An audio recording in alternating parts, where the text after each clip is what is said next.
بسم اللہ الرحمن الرحیم، شروع اللہ کے نام سے جو بڑا مہربان اور نہایت رحم والا ہے۔ ناظرین، آج ہم بات کریں گے مارشاء اللہ اور ایمرجنسی کا شور، اور دوسرا عمران خان اور بشریٰ بی بی کے حق میں علماء کرام جو ہے وہ بول پڑے، اور تیسری بات کریں گے ہم جو کارکردگی ہے اس پر وزیر اعظم صاحب نے کہا ناقدین کے منہ بند کر دیے، اس پر بھی بات کریں گے۔ سب سے پہلے بات کرتے ہیں مارشاء اللہ اور ایمرجنسی کا جو شور مچا ہے۔ مارشاء اللہ، کیا اس ملک میں مارشاء اللہ یا ایمرجنسی اس وقت لگائی جا سکتی ہے؟ کیا اگر ایمرجنسی اور مارشاء اللہ کا نفاذ کر دیا جاتا ہے تو اس کے بعد کیا ہوگا؟ اصل بات یہ ہے کہ مارشاء اللہ یا ایمرجنسی کیسے لگائی جا سکتی ہے۔ پہلی بات تو یہ ہے کہ پچھلے 2 سال سے جو کچھ مارشاء اللہ اور ایمرجنسی کے نفاذ کے بعد ہوتا ہے وہ اس ملک میں ہوا ہے۔ آئین اور قانون کی دھجیاں اڑائی گئیں، اس کی بے شمار مثالیں موجود ہیں۔ میں آپ کو جتنی کہیں گے مثالیں بتا سکتا ہوں، جیسے کہ الیکشن کا وقت پر نہ ہونا پنجاب اور اس کے پی کے، اسی طرح لوگوں کی چادر اور چار دیواری کا تقدس پامال کرنا، یہ بھی ہمارے سامنے ہے۔ سیاسی جماعت کو کس طرح کچلا، سیاسی جماعت سے کس طرح جو ہے اس پر ظلم کیا گیا، کس طرح ان پر دہشت گردی کے پرچے کیے گئے، کس طرح عدالتیں ضمانتیں دیتی رہیں اور پھر گرفتار کر لیا جاتا رہا، عدالتوں کی بات نہیں تسلیم کی جاتی رہی، ہر ایک چیز کو حکومت نے ردی کی ٹوکری میں پھینکا، آئین اور قانون نام کی کسی چیز کو مانا ہی نہیں۔ تو یہ تو سارا کچھ ہوتا رہا ہے اور 2 سال سے ہو رہا ہے۔ اس کے علاوہ اب کیا کیا جائے گا؟ کیا آپ 24 کروڑ لوگوں پر ایٹم بم مار دیں گے؟ یہی حل رہ گیا ہے، اس کے علاوہ حل کوئی نہیں۔ اور اس کے باوجود آپ دیکھیں کہ آپ سے معاملات سنبھل نہیں پا رہے، معاملات سنبھلیں گے بھی نہیں، یہ صرف اور صرف چلوائے جاتے ہیں، میڈیا پر فیڈ کروایا جاتا ہے معاملات ٹھیک ہیں، لیکن معاملات ٹھیک نہیں ہیں۔ اگر معاملات ٹھیک ہوں تو سب کو اپنی ایکٹیویٹی کرنے کی اجازت ہونی چاہیے، سب کو سب کچھ کہنے کی بھی اجازت ہونی چاہیے۔ جب آپ حکومت ٹھیک کر رہے ہیں تو آپ کو کوئی مسائل نہیں ہے۔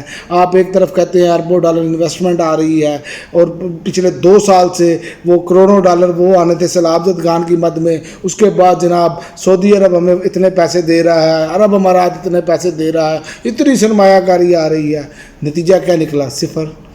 آپ کے سامنے مثال موجود ہے۔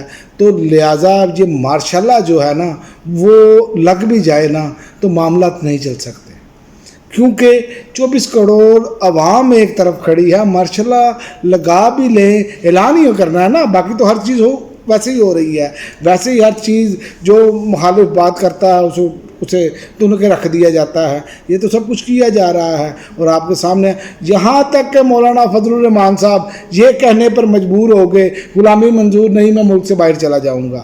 یعنی کہ مولانا فضل الرحمان جیسی شخصیت بھی اتنی کہ اکتاہٹ کا شکار ہو گئی ہے، جو اس سسٹم کا حصہ رہے ہیں مسلسل، لیکن اس کے باوجود وہ اس جبر اور اس ظلم کو دیکھ کر وہ بھی اب جو ہے انہوں نے بھی ہاتھ کھڑے کر دیے ہیں۔ تو یہ تو مجھے نظر نہیں آ رہا، اگر یہ لگا دیتے ہیں، اگر یہ لگ جاتا ہے خدا نہ خواستہ، تو پاکستان کا کوئی مستقبل نہیں ہے۔ یہ میں آپ کو بتا دوں، پاکستان کا مستقبل ہے تو جمہوریت میں ہے، جہاں 24 کروڑ عوام، 25 کروڑ عوام جس طرف کھڑے ہیں۔ اور دوسری خبر پہ بات کرتے ہیں کہ عمران خان اور بشریٰ بی بی کے خلاف عدت کیس کا فیصلہ شریعت کے منافی ہے، یہ علماء کرام نے آج پریس کانفرنس میں کہہ دیا، اور انہوں نے کہا مدعی سمیت تمام ملوث افراد کو کٹہرے میں لایا جائے، عمران خان اور بشریٰ بی بی سے معافی مانگی جائے۔ احمد رضا صاحب نے یہ بات کی، علامہ ناصر زادی صاحب نے کی، اور بہت سارے علماء کرام موجود تھے۔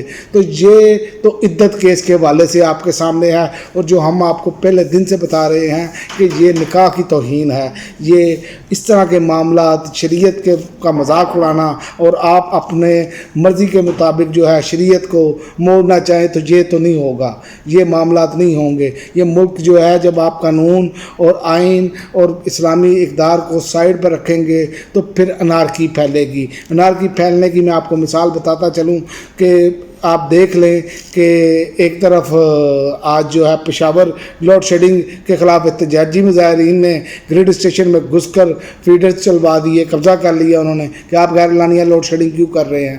تو یہ معاملات اب یہاں تک آ گئے ہیں. اور دوسری جانب سرگودا میں وہی توہین مذہب والا کارڈ اور عوام نے اپنے ہاتھ میں لے لیا. تو یہ جو صورتحال ہے یہ اس طرح لال جو قانون نہ اس پر عمل درآمد کرنے کی وجہ جب بڑے لوگ نہیں کریں گے تو پھر یہ ایسے ہجوم ایسے جتھے پھر ایسے معاملات کریں گے. جب آپ کا قانون صحیح معنوں میں اس پر امپلیمنٹیشن نہیں ہوگی تو پھر یہ معاملات ہوں گے. اور یہ آپ کو نظر آ رہا ہے کیسے اب لوگوں کی فرسٹریشن جو ہے وہ باہر نکل رہی ہے. لوگ اکتاہٹ کا شکار ہیں. لیکن ہمارے ہاں یہ سمجھنے کے لیے تیار نہیں، بلکہ ہمارے ہاں تو یہ کہا جا رہا ہے کارکردگی نے ناقدین کے منہ بند کر دیے. جناب وزیر اعظم صاحب اور بھتیجی صاحبہ کا بھی فرمان سن لیں. انہوں نے کہا جناب معاشی اشاریے مثبت معاشی اشاریے پاکستان کے بہتر مستقبل کی نوید ہے. اور میں یہ بہتر مستقبل کی نوید صرف 2-3 چیزیں آپ کو بتا کر تو اس کو سمیٹتا ہوں کہ بہتر مستقبل کی نوید یہ ہے. یہ معاشی اشاریے اور جو کارکردگی ہے وہ آپ نے 2 دن پہلے رپورٹ ساری دیکھ لی ہوگی کہ پاکستان میں سرمایہ کاری میں 50 سالہ ریکارڈ کم سرمایہ کاری کا توڑ دیا گیا ہے. یہ ہماری حالت ہے. کٹورا لے کر ہم جاتے ہیں، یہاں پر ہم خبریں چلوا دیتے ہیں کہ فلاں اتنی انویسٹمنٹ کر رہا ہے، فلاں اتنی انویسٹمنٹ کر رہا ہے. انویسٹمنٹ صفر ہے. انویسٹمنٹ تو پہلے بھی کم ہوتی چلی جا رہی ہے. کمپنیاں جو ہیں ملٹی نیشنل وہ بند کر کے یہاں سے جا چکی ہیں. تو یہ تو ہماری معاشی کارکردگی ہے، اس نے ناقدین کے منہ بند کر دیے ہیں. اور دوسری جانب مفتیٰ اسماعیل کہہ رہے ہیں کیونکہ اب انہوں نے یہ بھی تو بیانیہ دینا ہے نا مسلم لیگ نون نے کہ ہم اینٹی اسٹیبلشمنٹ بھی ہیں. ایک طرف میاں نواز شریف، ایک طرف بھتیجی اور چچا ایک طرف کھڑے ہیں اور دوسری طرف میاں صاحب اور جو ان کے ساتھ ایک دو ہیں وہ ایک علیحدہ بیانیہ، خود ہی اپوزیشن خود ہی حکومت. یہ انہوں نے فنکاریاں لگائی ہیں. اسی طرح پیپلز پارٹی بھی کر رہی ہے، مزے بھی لوٹ رہی ہے اور ساتھ ساتھ اپوزیشن بھی کرنے کی کوشش کرتی ہے. تو یہ جو وہ سارے معاملات ہیں اس سے عوام اب بیوقوف بننے کے لیے تیار نہیں. عوام کو آپ کی کارکردگی کا معلوم ہے. جو یونٹ اب جو آپ آگے جا کے مہنگا ہونے جا رہا ہے، جو بجلی کے بل آنے جا رہے ہیں، گیس کے بلوں نے تو ویسے ہی لوگوں کے کڑاکے نکالے ہوئے ہیں اور جو بجلی کے بلوں نے کڑاکے نکالے ہیں وہ بھی آپ کے سامنے ہیں. ہاں اگر آپ نے فیصلے کرنے ہیں تو یہ تو 2-3 چیزیں ہیں میں آپ کو بتا دیتا ہوں. آپ صرف وہ کر لیں آپ کو بہت سارے مسائل حل ہو جائیں گے.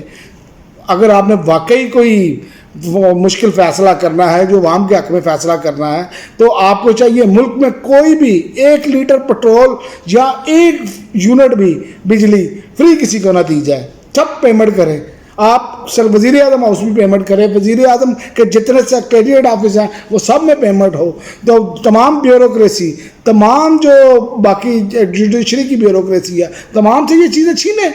تنخواہیں نہیں لے رہی ہے، یہ کریں نا. آپ سب سے پلاٹس واپس لیں جو آپ نے دیے ہیں، اور ایک مرتبہ نہیں کئی مرتبہ پلاٹس دیے ہیں وہ بھی واپس لیں. تمام پروٹوکولز ختم کر دیں. اپنی سیکیورٹی خود کریں. 1-2 بندے سیکیورٹی کے لیے دیں. اس کے زیادہ علاوہ آپ کو دینے نہیں چاہیے. دیکھیں ہیں کہاں پہ آتے خرچے آپ کے.